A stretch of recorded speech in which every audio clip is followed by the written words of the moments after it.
আমি নাম বলবো না, একজনকে জিজ্ঞেস করেছিলাম, ভাই আইন শৃঙ্খলা যারা নিয়োজিত নাম বললে চাকরি থাকবে না।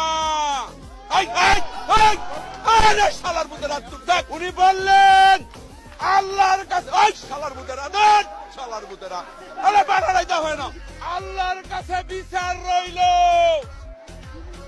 ও ভাই স্লোগান দেন না, এবং স্লোগান দিবি মেলাম, এবং এইরকম বিচার আল্লাহ সহ্য করবে না।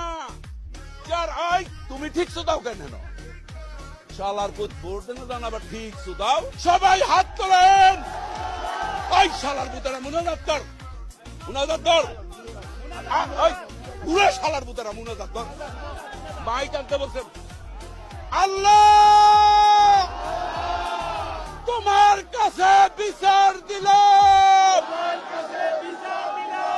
আওয়ামী সন্ত্রাসীদের সাথে। ওই ওই এটা করে কোনদিন মনে মনে খুবই সারা কালেমা তাইয়্যিব লা ইলাহা ইল্লাল্লাহু মুহাম্মাদুর রাসূলুল্লাহ। আপনারা সবাই বাড়ি যান, শনিবার হরতাল।